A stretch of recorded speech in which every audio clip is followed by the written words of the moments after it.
తెలుసుకోవలసింది. ఇంద్రియాలని నిగ్రహించడం అంటే ఏమిటో తెలుసా అండి? మనసు దేన్ని చూస్తే, దేన్ని వింటే కదిలిపోతుందో, ప్రశాంతంగా ఉన్నది అలజడిని పొందుతుందో దాన్ని చూడకుండా, దాన్ని వినకుండా బలవంతంగా నిగ్రహించడం ఎటువంటిదో తెలుసా అండి? ఒక త్రాచుపాం అలా వెళ్ళిపోతోంది. గభాల్ని ఇలా చూశాడు, అయ్య బాబాయ్ త్రాచుపాము పెద్ద గెంతు గెంతాడు. అది అకస్మాత్తుగా ఏమైందంటే ఆ గెంతడంలో త్రాచుపాము యొక్క పడగ మీద 2 కాళ్ళు వేసి తొక్కాడు. ఇప్పుడు త్రాచుపాము తల పైకి ఎత్తలేకపోతోంది. ఇప్పుడు తను త్రాచుపాము నా కాళ్ళ కింద ఉంది, నన్ను ఏం చేస్తుంది అని ఉండగలడని మీరు అనుకుంటున్నారా? అతను గడగడగడగడగడ వణికిపోతూ చెమట్లు పట్టేస్తున్నాయి. ఎందుకంటే నేను త్రాచుపాము మీద ఉన్నాను, అది తోక కదుపుతోంది, తోకతో కాళ్ళు చుడుతోంది.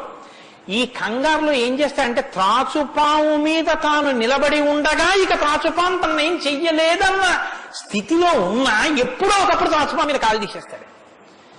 కంగారు పడిపోయి తీసేస్తాడు. ఎప్పుడో అప్పుడు కాలు తీయడం కోసమే పాము చూస్తుంటుంది, కాటు వేసేసి పుట్లకి వెళ్ళిపోతుంది, లేకపోతే ఎక్కడికో అక్కడికి వెళ్ళిపోతుంది. రావణుడు చేసే తపస్సు, రావణుని యొక్క ఇంద్రియ నిగ్రహం అటువంటివి. బలవంతంగా అణిచి పెడతాడు. అవకాశం రాగానే అది ఒక్కసారి జడలు విప్పి ప్రళయతాండవం చేసి రావణుణ్ణి పడగొడుతుంది. మండోదరి చెప్పింది ఈ మాట, నా సొంతం కాదు. రాముడు అలా కాదు, విచారణ చేసి ఉంటాడు.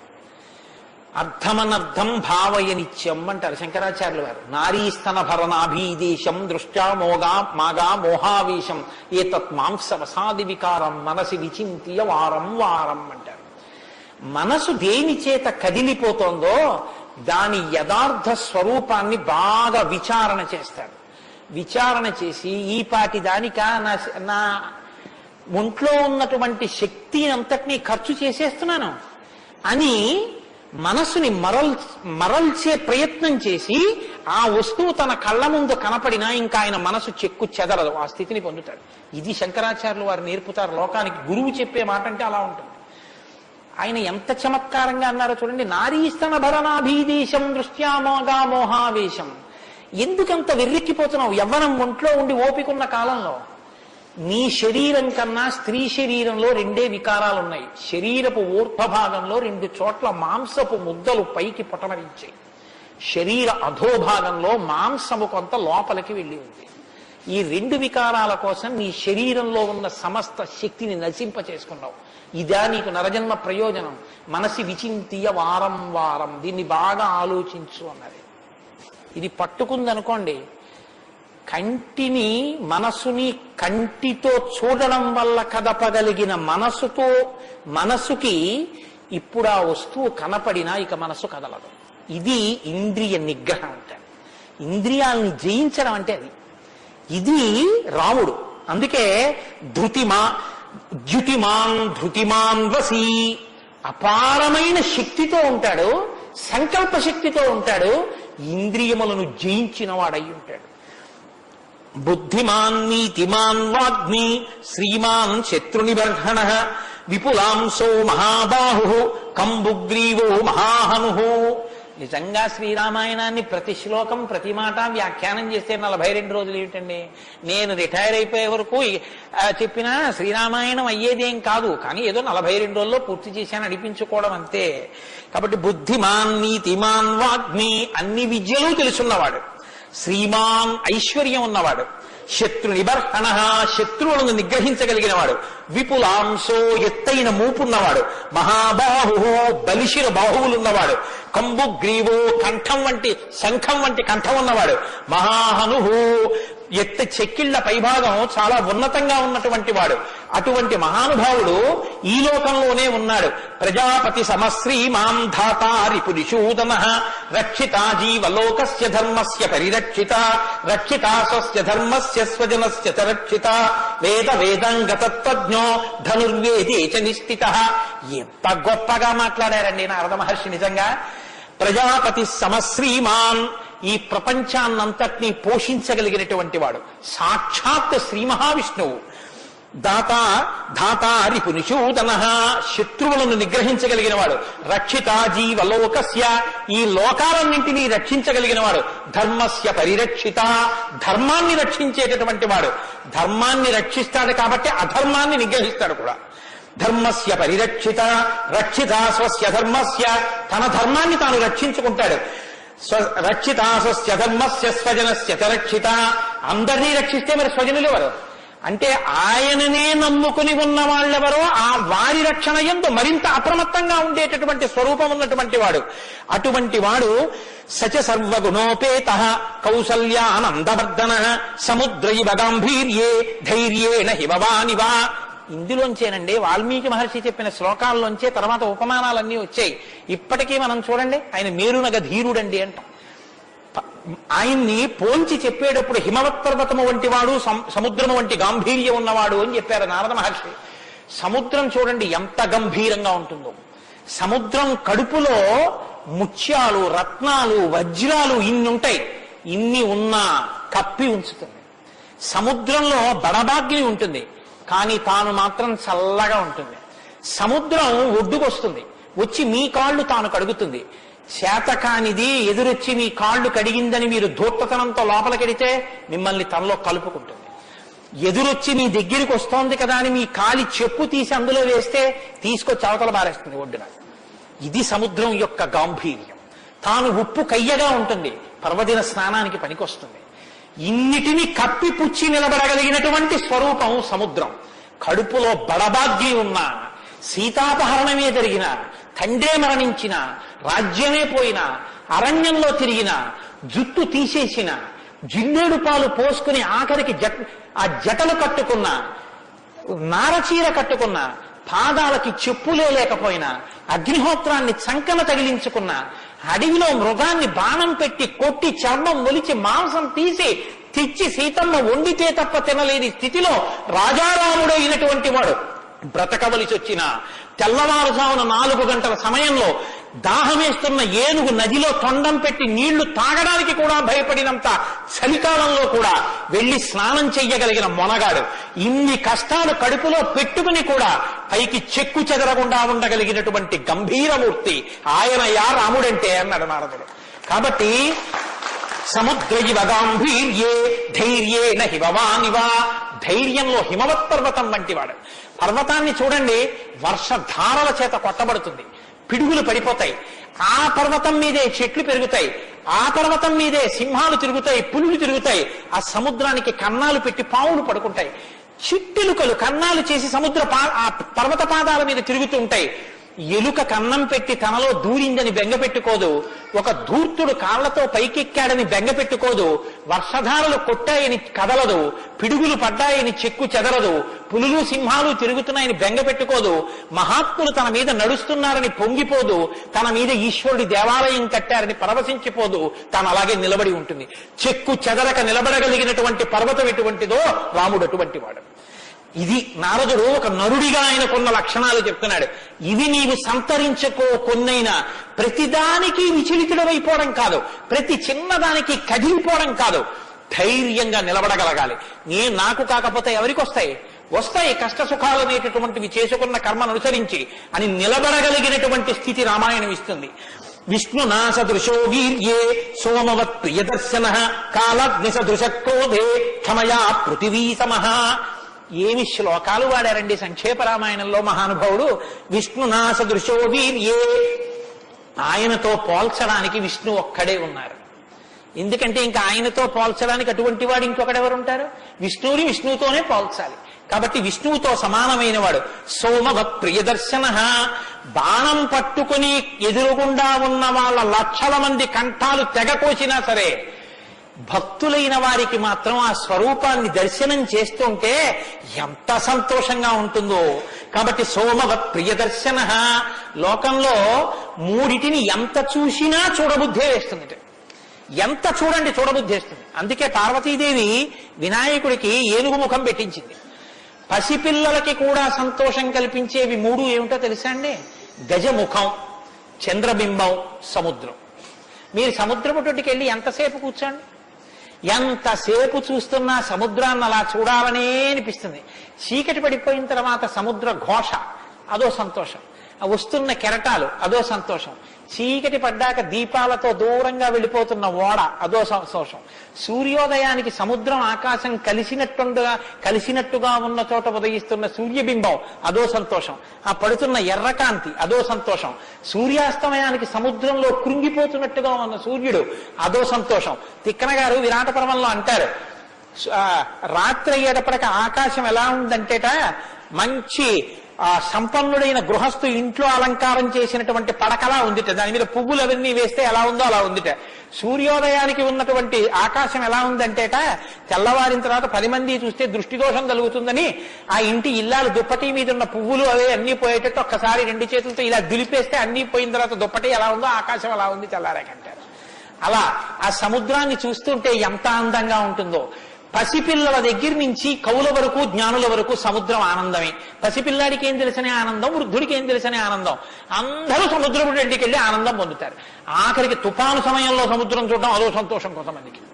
కాబట్టి సముద్రం 2 చంద్రబింబం. చంద్రబింబాన్ని ఎంతసేపు చూడండి సంతోషం. రామాయణంలో వాల్మీకి మహర్షి వర్ణిస్తారు సుందరకాండలో చంద్రబింబాన్ని, ఏమి వర్ణనలో ఆ సర్గలు.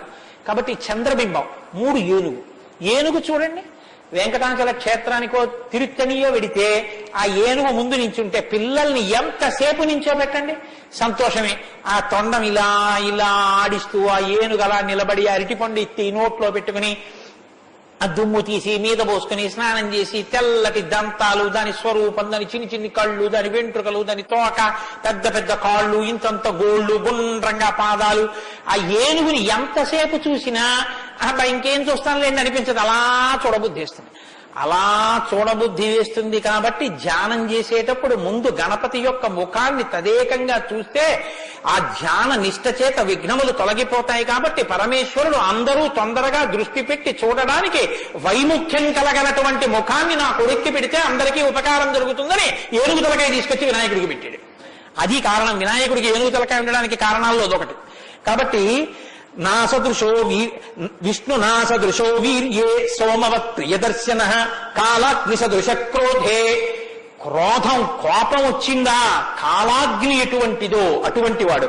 క్షమయా పృథివీ సమః. ఈ భూమికి ఎంత ఓర్పో రాముడికి అంత ఓర్పు. నిద్రలేస్తూనే భూమిని తంతాం, భరిస్తుంది. మలమూత్రాలు భూమి మీద విసర్జిస్తాం, భరిస్తుంది. ఉమ్మి భూమి మీద వేస్తాం, ఊరుకుంటుంది. పోనీ ఏదో పొరపాటున వచ్చింది వేరు. కావాలని ఒక రకమైన తాంబూలం వేసుకుని బొమ్మడమే ప్రయోజనంగా నెత్తురు కక్కుకునేవాడు కక్కుకున్నట్టు భూమి మీద ఎర్రటి మరకలు పడేటట్టు అదే పనిగా ఉమ్మి వేసేటటువంటి వాడిని కూడా భరించినటువంటి భూమాత యొక్క ఓర్పుని ఎంత స్తోత్రం చేయాలి నిజంగా. కాబట్టి అన్నం కావాలి, నాగలి పెట్టి అమ్మ గుండెల మీద చీరుతాం. ఇల్లు కట్టుకోవాలి, శంకుస్థాపన పేరుతో గుణపాలు పెట్టి అమ్మ గుండెల మీద గుచ్చుతాం.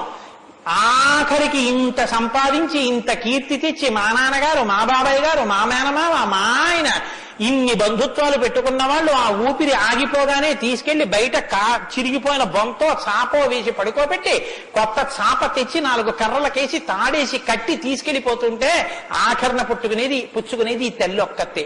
ఎవరు ఇంట్లో ఒక్క రాత్రి కూడా ఉంచుకోరు. యావత్ పవనో నివసతి దేహే తావత్ పృచ్చతి కుశలంగేహే గతవతి వాయో దేహాపాయే భార్యా బిభ్యతి తస్మిన్ కాయే అంటారు శంకర భగవత్పాదులు. అటువంటి ఈ తల్లిది ఎంత ఓర్పో.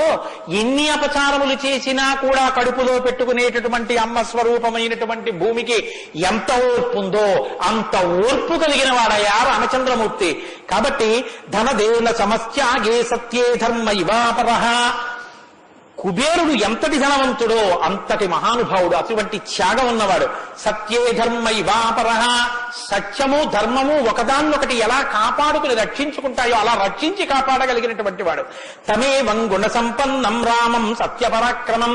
ఇన్ని గుణములు కలిగినటువంటి రామచంద్రమూర్తి సాక్షాత్తుగా సత్యపరాక్రముడైనటువంటి వ్యక్తి. ఆయన పరాక్రమం సత్యమే పరాక్రమముగా కలిగినటువంటి వాడు. అటువంటి వాడు రామచంద్రమూర్తిని ఆ రాముని యొక్క కథని సంక్షేపంగా చెప్పారు.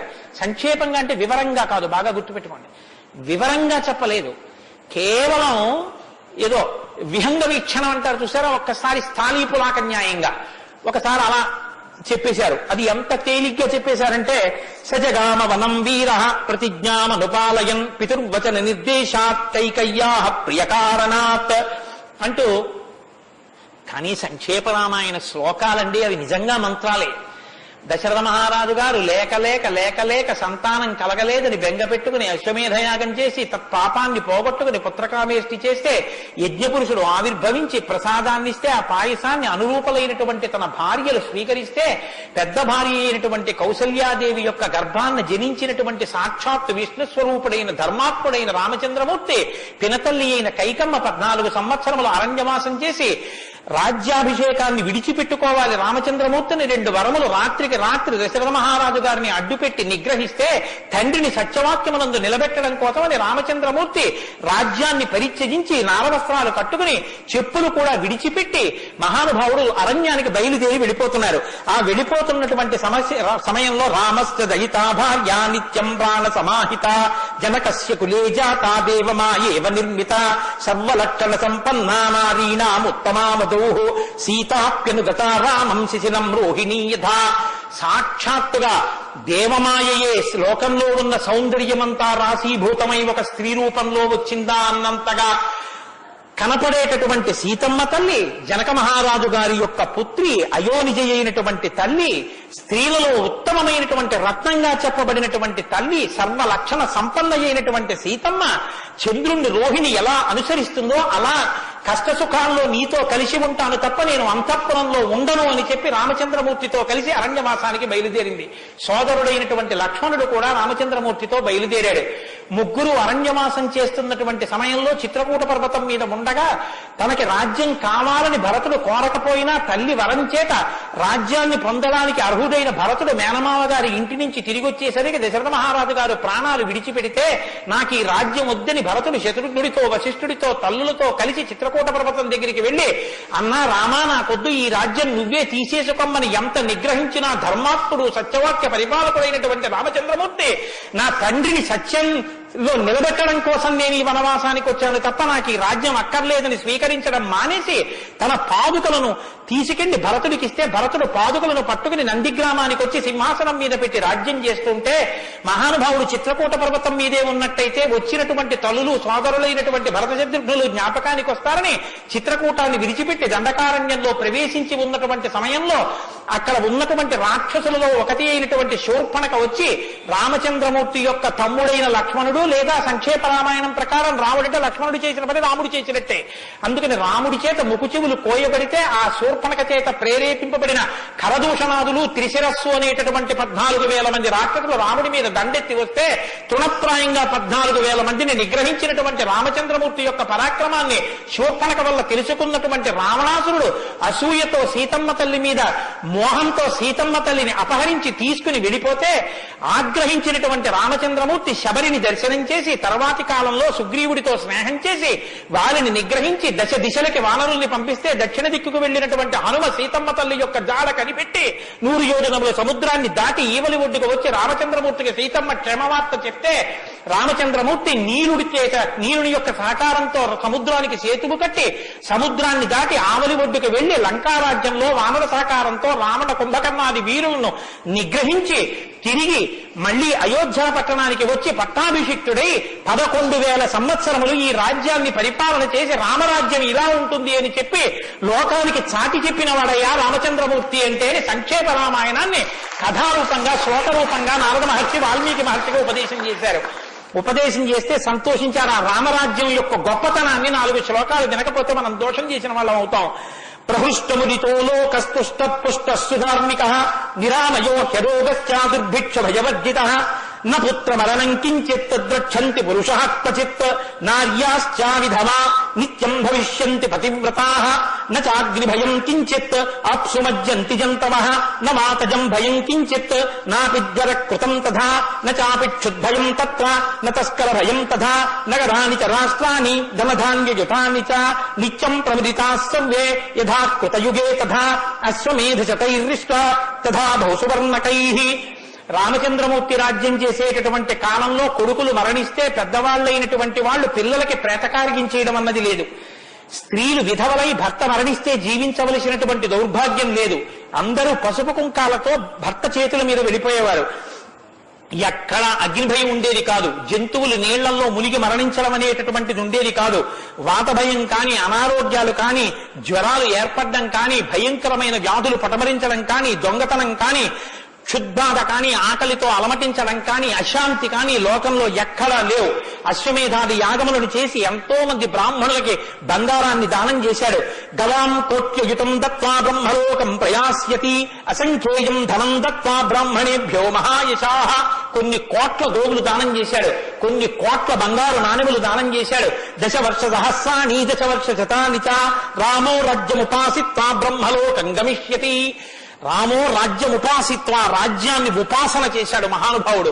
అంత గొప్ప పరిపాలన చేసి 11,000 సంవత్సరముల పరిపాలన తర్వాత బ్రహ్మలోకాన్ని చేరుకున్నాడు. ఇదం పవిత్రం పాపఘ్నం పుణ్యం వేదైశ్చ సంవితం. ఈ రామాయణ కథ ఉన్నదే, ఈ రామాయణ కథ పాపములన్నింటినీ పోగొడుతుంది. ఇది వేదములతో సమానమైనది. యప్పతే రామచరితం సర్వపాపై ప్రముచ్యతే. ఎవరు ఈ రామ కథని వింటున్నారో వాళ్ళకి సర్వ పాపములు తొలగిపోతాయి. సత్యం సత్యం పునఃసత్యం, ఇందులో అనుమానమేమీ లేదు. ఏతదాఖ్యానమాదిత్యం పఠన్ రామాయణం నరః. ఎవరు ఈ రామాయణాన్ని చదువుకుంటున్నారో వింటున్నారో వాళ్ళకి ఆయుష్యం నిలబడుతుంది, అపమృత్యు దోషం తొలగిపోతుంది. సపుత్ర పౌత్ర సగణః ప్రేత్య స్వర్గే మహీయతే. పుత్రుల్ని, కొడుకుల్ని, మనవల్ని చూసిన తర్వాత 3 తరాలు చూసిన తర్వాత సంతోషంతో సుఖశాంతులతో ఇహమనందు జీవించి ఆఖరున తేలికగా శరీరం నుంచి ప్రాణం విడిపోయి జీవుడు సంతోషంగా భగవన్నామని చెప్తూ స్వర్గలోకాన్ని చేరుకుంటాడు. ఇంతటి గొప్ప అనుభూతిని, ఐశ్వర్యాన్ని అనుగ్రహించగలిగినటువంటి శక్తి కలిగినటువంటిది రామాయణం. కాబట్టి ఎల్లరూ ఈ రామాయణాన్ని చదువుకోవాలి, వినాలి, ధరించాలి అని నారద మహర్షి వాల్మీకి మహర్షికి చెప్తే తదేక ధ్యానంతో ఆ మాలామంత్రంగా వినపడిన సంక్షేప రామాయణాన్ని విని పొంగిపోయిన హృదయంతో తన్మయత్వంతో ఉన్నటువంటి వాల్మీకి మహర్షి యొక్క స్థితి దగ్గర ఇవాల్టి ఉపన్యాసాన్ని పూర్తి చేస్తున్నారు. రేపటి రోజున అసలు ఎలా ఆవిర్భవించిందో, తన్మయత్వంలో ఉన్న వాల్మీకి మహర్షి ఎలా బయలుదేరారో, రామాయణం ఎలా వచ్చిందో, ఏం జరిగిందో ఆ విషయాన్ని మీకు మనవి చేసి రామాయణ కథా ప్రారంభం చేసే అనుగ్రహాన్ని రామచంద్ర ప్రభు నాకు కృపచేయుగాక. రేపు ఖచ్చితంగా 6:30 కథా ప్రారంభం అయిపోతుంది. లేకపోతే 7 రోజుల్లో బాలకాండ పూర్తి కాదు. కాబట్టి మంగళాశాసనపరై మదాచార్య పురోగమై సర్వైశ్చ పూర్వైరాచార్యై సత్కృతాయాస్తు మంగళం. మంగళం కోసలేంద్రాయ మహనీయ గుణాత్మనే చక్రవర్తి తనూజాయ సర్వభౌమాయ మంగళం. ఉమాకాంతాయ కాంతాయ కామితార్థప్రదాయినే శ్రీగిరీశాయ దేవాయ మలినాథాయ మంగళం. కరచరణ కృతం వా కర్మవాక్కాయజం వా శ్రవణమైనజం వా మానసం వా పరాధం విహితం వా సర్వమేత్తక్షమస్వా శివ శివ కరుణాబ్ధే శ్రీ మహాదేవ శంభో. సర్వం శ్రీ ఉమామహేశ్వర పరబ్రహ్మార్పణమస్తు. స్వస్తి. శ్రీరామాయణం వినడం ఒక మహద్భాగ్యం. నన్ను నమ్మండి, నేను చెప్తున్నానని నేను చెప్పట్లేదు. జీవితంలో రామాయణం వినడం అనేటటువంటిది కొన్ని కోట్ల కోట్ల కోట్ల జన్మల తర్వాత లభించేటటువంటి అదృష్టం.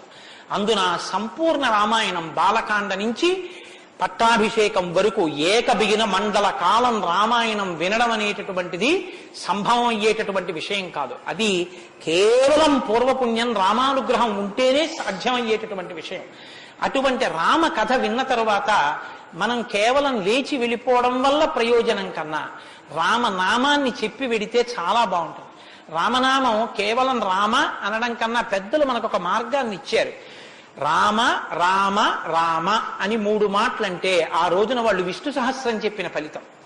అది ఇంట్లో అంటేనే అంత ఫలితం ఇస్తే ఒక దేవాలయ ప్రాంగణంలో, అది జగద్గురు పీఠ ప్రాంగణంలో ఎంత శక్తివంతం ఆలోచించండి. అందుకే రామ రామ రామ 1000 ఎలా అవుతుందని మీకు అనుమానం ఉండొచ్చు. అక్షరాల్ని అంకెల్లోకి మార్చే సంప్రదాయం ఉంది. 2 మా 5 రామ రామ రామ అంటే 2 5 2 × 5 × 2 × 5 × 2 × 5 2 5 10 10 2 20 20 100 100 200 205 1000 సహస్రనామ తత్తుల్యం రామనామ వరాననే. కాబట్టి శ్రీరామ రామ రామ అంటే విష్ణు సహస్రం చెప్పి వెళ్ళిపోయినట్టు. కాబట్టి నేను మకుటం అంటూ ఉంటాను. మకుటం మీరందరూ కానీ నేను దానికి వివరణం ఒకటి అంటూ ఉంటాను. మీరు మీ అందరూ కూడా చక్కగాను రామనామము రామనామము రమ్యమైనది రామనామము అని మీరంటారు. ఉండండి, మీ త్వర చాలా గొప్పది. అలా అంటే రామనామము రామనామము రమ్యమైనది రామనామము అలా అన్నప్పుడు 3 మాటలు రామ రామ రామ అంటారు. మీరు ఎన్ని మాటలు అన్నారో అన్ని మాటలు విష్ణు సహస్రం చెప్పింది. పైగా మీరు ఒకటి గుర్తు పెట్టుకోండి, నేను పూర్తి విశ్వాసంతో చెప్తున్నాను. వ్యక్తిగత అనుభవాలు వేదికల మీద చెప్పడం నాకు ఇష్టం ఉండదు. శ్రీరామాయణం జరగడానికి అందరికన్నా ముందే స్వామి హనుమ వస్తారు. అందుకే రామాయణం చెప్పేటప్పుడు హనుమ కోసం ఒక ఆసనం వేస్తారు. ప్రచ్ఛన్న రూపంలో వచ్చి కూర్చుంటారు. అదిగో ఆ ఆసనం అదే రామచంద్రమూర్తి పాదాల దగ్గర ఖాళీగా ఉంచిన ఆసనం ఎవరికంటే హనుమ కొరకు. దాని మీద వారు కూర్చుంటారు. అందుకే పుష్పాలంకారంతో శోభింపచేస్తారు. ఆయనకి ఆ పూలహారం వేశాను.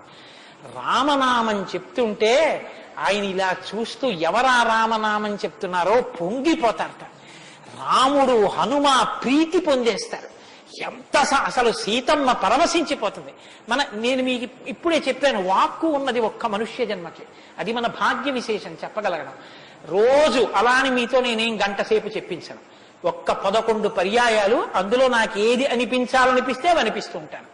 నేను వివరణతో కూడిన మాట అంటాను, మీరు రామనామము రామనామము రమ్యమైనది రామనామము. నేను గొప్పకి చెప్పట్లేదు, మీతో మాట మనవి చేస్తా. నేను అయ్యప్ప స్వామి దేవాలయంలో సంపూర్ణ రామాయణ